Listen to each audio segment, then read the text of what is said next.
effect on Article 184.3, which allows the Supreme Court to exercise what is called its original jurisdiction in matters of public importance that involve the enforcement of fundamental rights.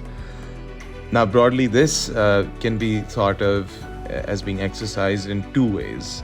The first is where there's a petition or something akin to a petition before the court, and in such instances, the court acts more passively. And then there is what is known as the suo motu proceedings, where the court itself initiates the proceedings and acts in a much more active manner. Now, while the Supreme Court rules regulate 184 proceedings that begin with that first category, with some kind of petition, they don't regulate or even contemplate suo motu proceedings.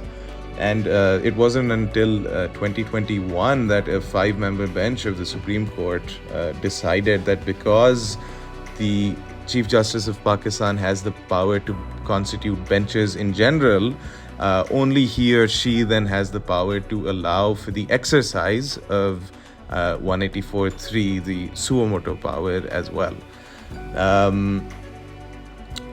But despite a right to an appeal being considered an important foundational part of the principles of natural justice, there's also no right to an appeal from such proceedings. And accordingly, we've seen persons disqualified from the National Assembly for life without so much as a right to an appeal. So, to the extent of Article 184.3, this law changes all of this. It allows a right to an appeal from Article 184.3 proceedings, not only after the passage of the law, but also for persons who are affected by orders under it prior to the passage of the law. This, it seems, would be that route, whether that is Mian Nawaz Sharif, Jahangir Tareen, or others. As such, while an appeal from Article 184.3 decisions is arguably a positive step, many see it as being motivated by what they say are person-specific goals. Now, that may well be so, just as it may be so that the purpose of all of this is really just to delay the elections further in violation of the Constitution, or even just to pressurize the Supreme Court. But the bedrock of our constitutional ethos is the supremacy of Parliament.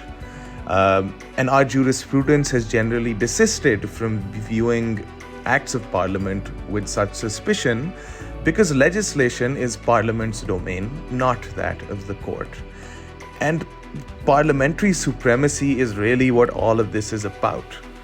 Elections are for legislators to be elected to the legislature. So in all of this, in all that's being said, it's important not to lose sight of this.